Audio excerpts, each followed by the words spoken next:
Hi, welcome to the second episode of Movie Time with Matt and Derek. I'm Matthew Lyons. And I'm Derek Tirrell. And today, we are going to start off, as always, with the weekend box office. In first place, we have Jumanji: The Next Level, starring Jack Black, Dwayne Johnson, Kevin Hart, and Karen Gillan, which grossed $60 million this weekend. Number 2, once again, goes to Frozen 2, with $19 million. Number 3 goes to... First place goes to Jumanji: The Next Level, which grossed $60 million.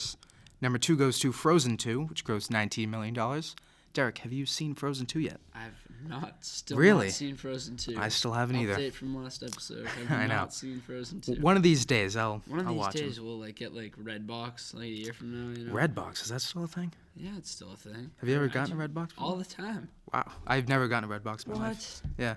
Why are you on this show? What do you mean? I'm a Netflix person. I'm an on-demand person. I'm a theater person. There's nothing better than going and buying a Redbox. Because Redbox is right after they come out, you know? That's true. Like you see a new movie, you think it's all right, you can rent it at $5 sometimes, you know? Get a good deal. All right, we'll have to Redbox it then. We'll Redbox Frozen 2. We'll have to keep that in mind. Right. Number 3 goes to Knives Out, which grossed $9 million. More on that later. Number 4 goes to Richard Jewell by Clint Eastwood, which grossed $5 million. And number 5 goes to Black Christmas, which grossed $4 million. And that concludes the weekend box office. All right, let's talk about some trailers. Okay, starting off, we had a lot of trailers this week. So, starting off, we're going to talk about the Black Widow trailer. So, this comes out May 1st, 2020. It is starring Scarlett Johansson as Black Widow, obviously. And then this one, it's an untold story that takes place before the events of Infinity War and Endgame in the Marvel Cinematic Universe. So, this will be before that, kind of telling an untold story about Black Widow and maybe reveal a little bit about her past as well. So, what do you think about this one, Matt? What do you think about Black Widow? I thought it was a solid trailer. I liked the cast. I thought the music for the trailer was very good. That was cool. Obviously, I'm a fan of the Marvel Cinematic Universe. Right. Gonna have to see it. The trailer by itself, I thought it was good. Yeah. Wasn't amazing, but it definitely piqued my interest. Yes. Yeah, for sure. Cool. All right, so next we have Ghostbusters Afterlife. All right, so this one's coming out on July 10th, 2020. Cast Bill Murray, Dan Aykroyd, and Paul Rudd. Paul Rudd's in this one, so that should be very interesting. So I read the synopsis, and it's a single mother and her 2 kids move to a new town and discover a connection to the original Ghostbusters crew. So that will be very interesting. It's been a long time since the other Ghostbusters movies came out. Have you seen the other Ghostbusters movies? Oh, yeah, of course. Both of them? Was oh, yeah. Yeah, me too. So I thought they were really good. And I think this trailer was good. Yeah. I heard a lot of people complain about it and say, Really? I don't care about this one. I just want to see the old cast. Right. But I really liked this trailer. Yeah. I thought Paul Rudd was awesome, per usual. Paul Rudd, if you see this, feel free to come on the show. We'd love to have anytime you want to come on. I know that you told me it definitely feels like Stranger Things. Yes. Which it does. But so did It Chapter 2. And I'm sorry, not It Chapter 2, It Chapter 1. Yes. I thought It Chapter 1 was awesome. So if they're going in that direction, then we'll see. I think it should be pretty good. I mean, see, I think that the It and the whole Stranger Things thing, I think that works when it works, but sometimes I feel like it's overdone a little bit recently. They're doing a lot of stuff with all these kids, you know, they're using kid actors and they're having them do these crazy adventures, which I think is cool, but I'm one of those people who really wants to see the original cast. Yeah. So, I mean, a few of them are coming back for this movie, and I'm really looking forward to seeing them. But, yeah. So for our third trailer and our final trailer for today, we have Free Guy, which comes out July 3rd, 2020, obviously starring Ryan Reynolds. So this one is very interesting. I didn't really know what I was watching the first time I saw this trailer. Yeah. But the synopsis is, it is an action comedy about a bank teller who discovers he is a background character in an open-world video game called Free City. And the video game will go offline soon, and that's kind of a big plot aspect in the film. So what do you think about the trailer? I thought it was cool. I love this trailer. I thought it was really funny. The first 10 seconds, I'm like, all right, I'm sold. Yes. I got to see it. It was so funny. Yeah. Ryan Reynolds is at his best. Yes. When he can just be Ryan Reynolds. Yeah. You know, you can tell, even with the opening seconds of the trailer when it's like from the studio that brought you The Lion King, Aladdin, like twice. Yeah. I'm like, so okay, this funny. is gonna be amazing. Yes. And it was weird, Yeah, but like it in a was. good way. It was fun. I had to talk about this. I love the part when he's like lying down on the floor in the bank and he's like covering his ears or whatever. And he's kind of just like sitting there while it's getting robbed, like it's an everyday thing. Yeah. So yeah, I think this one looks awesome. And Yeah. I'm definitely looking forward to seeing it. One of the most unique movies that have come out in a while. for sure. I mean, who would think about making like a movie about a background character in a video game? Like Yeah. that's such a cool idea. I would have never thought of that. And it's one of those things like when you play a video game, like you never think about Right, you never the think lives of about these you never think background about the people. bank teller when Right. you're playing Grand Theft Auto. So, Yeah. yeah, I think that'll be very interesting. Me too. All All right. The moment you've all been waiting for Your soon is the discussion of Knives Out. So, let's read some of your yeah, tweets. we're gonna talk about some of the things you thought about Knives Out. Let's see what you said to us. Melissa Sablac Gonzalez says, so good. Went with the hubs and teenage son and talked about Murder on the Orient Express on the way there. I saw old one in a theater back in the day, and kids saw and liked new version on a plane. I love how densely packed the movie was. Great to see Don Johnson. Katie Weber said, worth a watch. If only for Daniel Craig's amazing donut holes. Ana de Armas was amazing, and what can I say about Chris Evans in a cable knit sweater? That's a good point. Corin said, it was definitely one of the best movies I've seen in a long time. It's definitely worth watching over and over again. Maxie Dillner said, it's absolutely amazing and lots of fun. One of those rare movies where everything is just right, from the acting, the writing, the location, the music, the wardrobe, everything. Jerome Hayes says, it's fantastic, so clever, great acting. I need to see it again. Vanessa said, if you go for one thing, go for seeing Chris Evans in that cable knit sweater. Oh, obviously go see this movie because it also has one of the best ensemble cast movies in quite some time. Tanya said, I saw it, and honestly, I loved it. It's excellent. I highly recommend it. It's a great whodunit with twists and turns that keep you entertained. It's a film to see in theaters for a crowd experience. The acting, the writing, the directing, the music are all great. All right, ready. Thanks for all your responses. We really liked listening to what you guys said and really liked the input about the film. So without further whodunit, let's move on to the review. You know something. Spill it. Oh my God. Tell me what happened to my grandfather. I think you have something you want to tell me.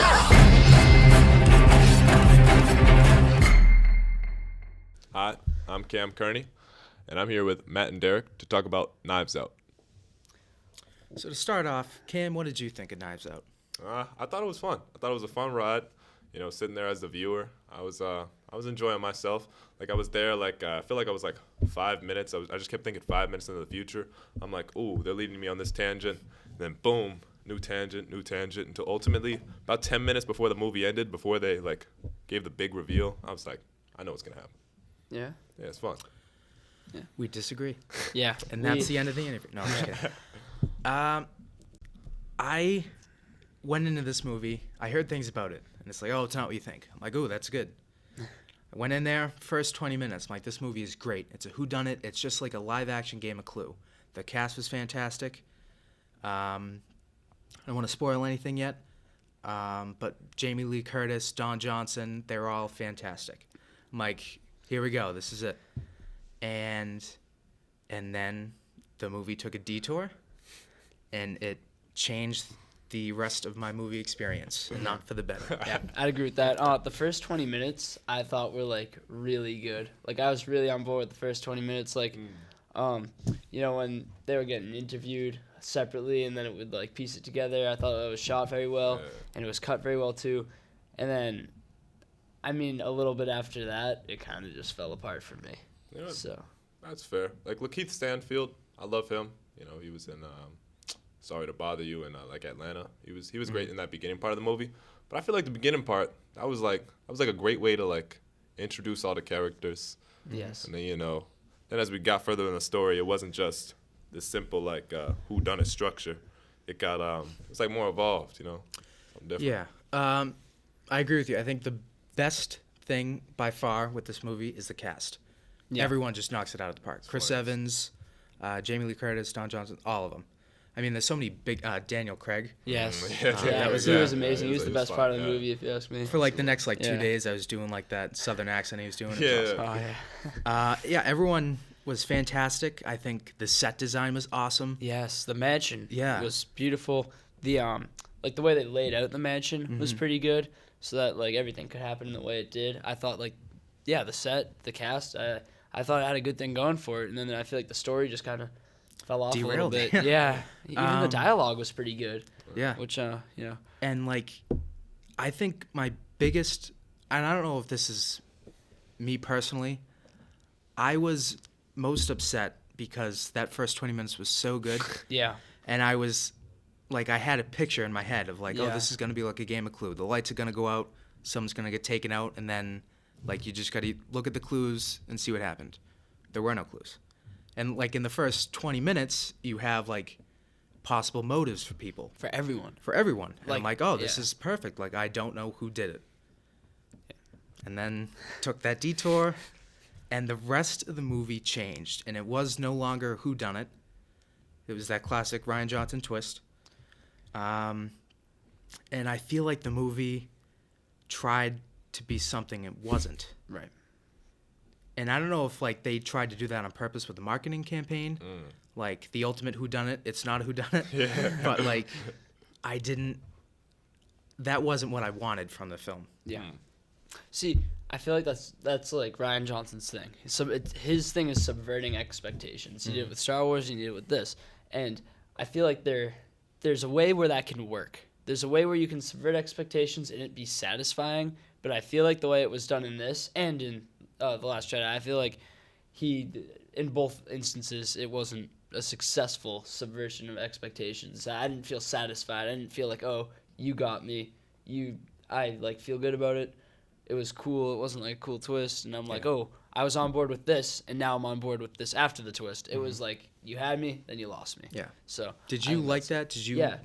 think that the twists kept Yeah, it like, yeah, I like the fresh? twist a lot. Yeah, Okay. I definitely did think it kept it fresh because like because then it focused less on like the whodunit aspect of it, and it focused more on just like like the people, like and I like to see that human interaction because that's just why I watch and read stories. Yeah. Yeah, for sure. I mean, yeah. No, you go first. All right. Yeah.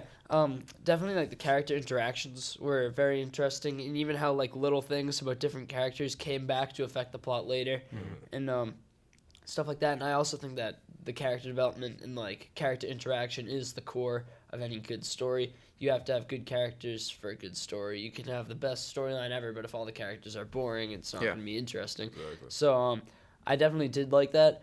But I feel like even if they prolonged that twist a little bit longer and maybe added a few more clues as to maybe other ways it could have gone down, kind of led you down other roads before it showed you that twist a little bit further, I feel like I would have been more satisfied at that point. Because what made me interested in those characters right off the bat is because I was in my head investigating them, and I was like, oh, you could have done it, you could have done it.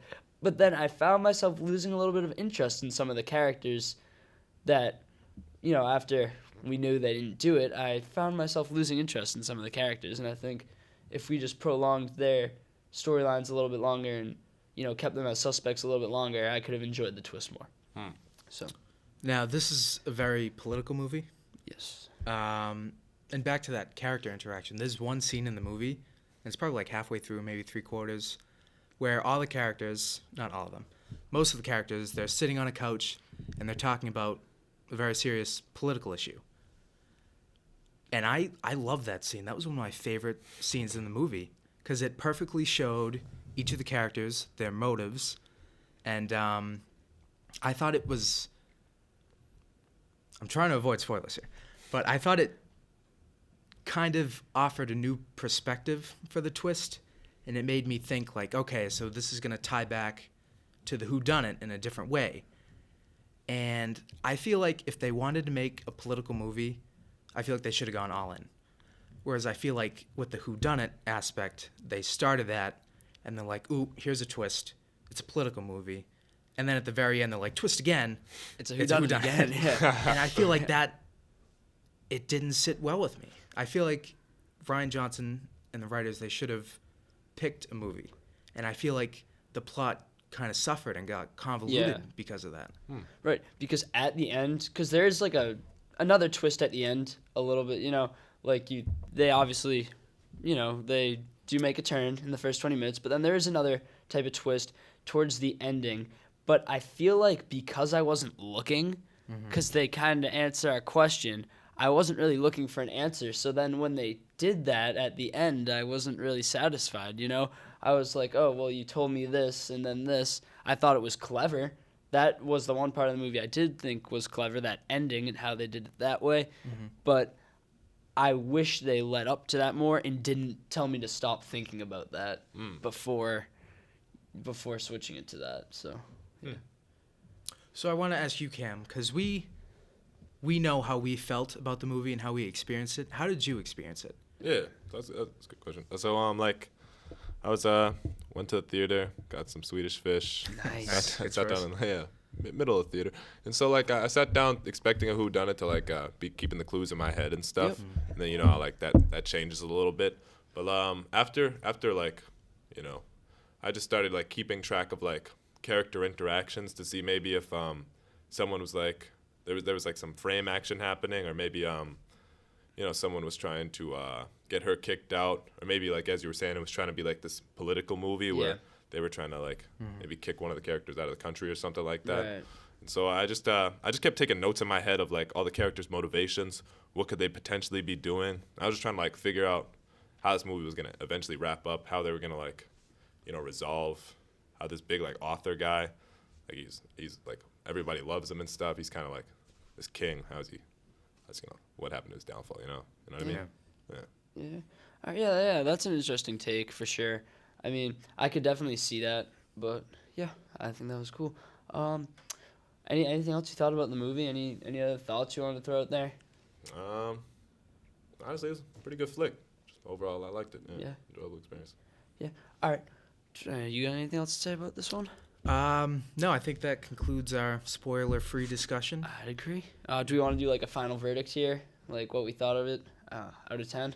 Oh, sure, yeah. Sure. We'll start off with you. So I'm going to go 8 out of 10. It was an enjoyable experience. And, yeah, cool. There's so much that's great about this movie. Yep.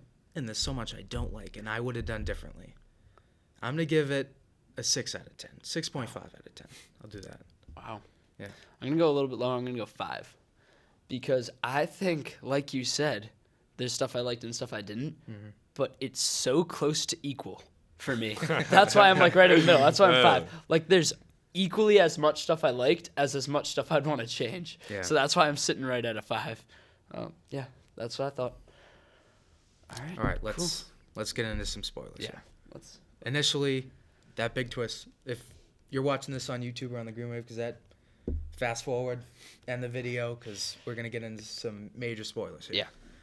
So, first 20 minutes, murder mystery, whodunit. I don't know. I'd like to know. And then they just give it to me. Here, Ana de Armas's character, she did it. She killed him. And I was like, whoa. She was. Side note, she was awesome in the movie. I thought her acting was really good. I thought she was good. And I was immediately like, what? Yeah. This doesn't make sense. Yeah. And then I kept coming up with these alternative theories, okay, well, this is a joke, this is all made up, this is some master scheme, which in the end they did pay off a little bit. Yeah. But at the same time, we spent so much time investing in that story. For whatever reason, I feel that end, it just didn't work. That's what I was kind of trying to say over in the non-spoiler section without saying too much, right. Obviously. But I know you said that, but just to divert from that a little bit, something that brought this down from a 6, maybe 7 to a 5 was the Rian Johnson plot device that she throws up when she lies. Oh, I love that part. That rubs me the wrong way, and I hate when they rely on stuff like that, and I didn't like that at all. Yeah. I did not I feel again, I said the best thing about this movie is the cast and the characters. They're all great.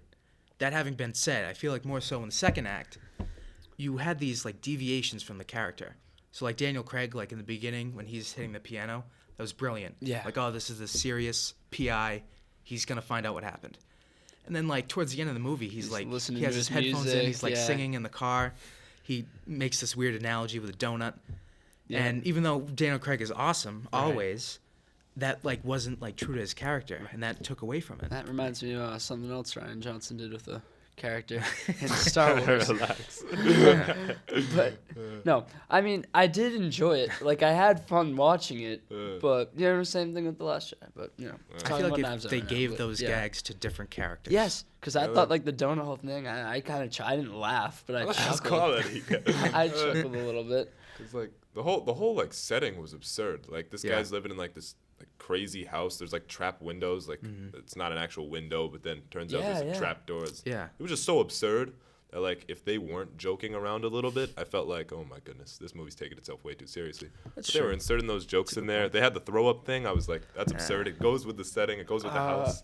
See, That's the an fake interesting window, look on it, though. believable. The throw up, it's too convenient. Bro, there was the chair with like the knives and stuff. You know, Yeah. like, that was like crazy. That was cool, but I mean, it's Knives Out, man. That's what it was all about. I feel like that was like a thing like the family had. I feel like I don't know. Like, I feel the more I talk about it, the more I like. But, I mean, the more I just like the major takeaways that I have. Yeah. I don't know. I like what you said about the absurdity. that's what I feel I definitely need to rewatch this movie. Yeah. You think Whether I so? want to or not. I feel like I definitely do, because that might change. Now that I know what's coming, I might. I don't know. Chris Evans, amazing. Ana de Armas, awesome. Everyone was amazing. The actress from Hereditary, I forget her name. She was awesome. She was so funny. Yes. When she found out that Marta was in the will and like all of it was going to her, and she was like following her. Like, I think Oh, you're yeah. awesome. Like, Yeah. you deserve this. That was so funny. Yep. Like, things like that. That was really funny because that fit with her character.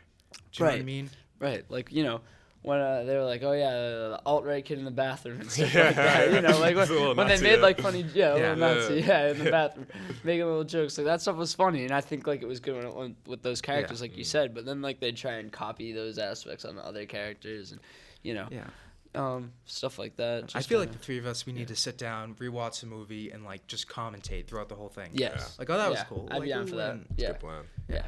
We can just have Maybe like, on the next episode of Coffee with Cam. Yeah, we you can all, know. Yeah. Pop out. Yeah. Don't do that. Yeah. You know, like a 2.5 hour long episode. Yeah. movie screening. You know, maybe 3. Like we can pause it whenever we have something to Oh, say. yeah. Like all Yeah. talk, resume. That's a good idea. Thank you so much for Alright, coming. yeah, This was thanks. Oh, thanks for having me, guys. a good discussion. Yeah, was a good I discussion. enjoyed it. Awesome. Thanks for watching. Tune in Tuesday after vacation to see a brand new episode of The Weekly Wave. And if you want to be part of our next discussion about Star Wars The Rise of Skywalker, tweet at us at The Weekly Wave on Twitter. Happy holidays, folks.